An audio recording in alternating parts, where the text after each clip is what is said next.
This value-added video is proudly presented to you by Actions Logistics. We are a freight forwarder located in Port Klang, Malaysia. Hey guys! It's me again, Adrian The Logistician from this YouTube channel.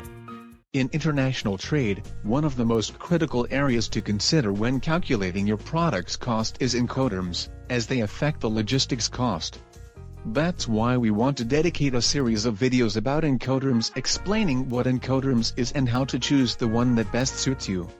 Today we will start with FOB. Before beginning this video, I recommend you get the Incoterms 2020 chart, which you can quickly get by googling Incoterm 2020.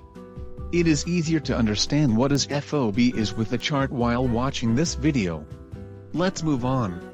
Incoterms are rules created by the International Chamber of Commerce which defines whether a seller or buyer is responsible for the costs and risks of delivering goods.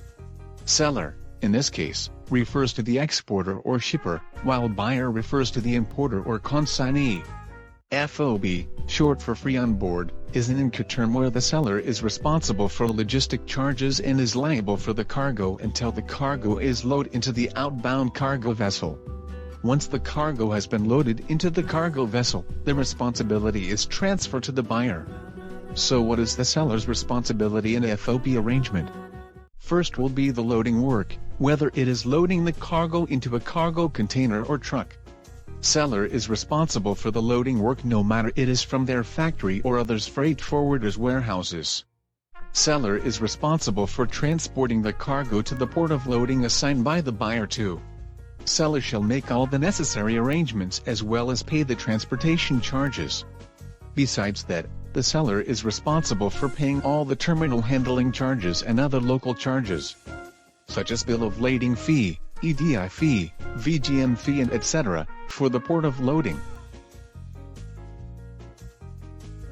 Export customs declaration at the port of loading is also under the responsibility of the seller.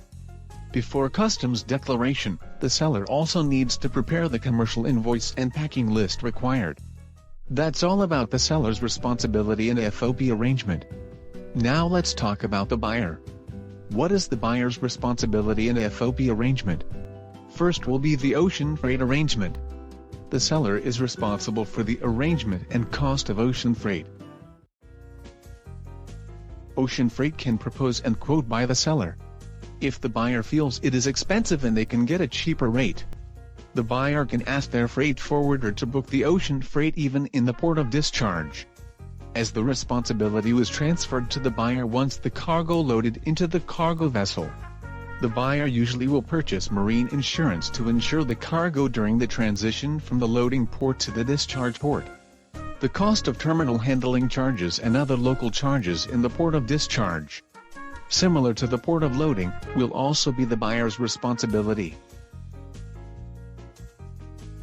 Then followed by the import customs clearance. In addition to requiring the documents provided by the seller earlier, import licenses and other documentation like business registration or tax ID will be needed depending on the destination country.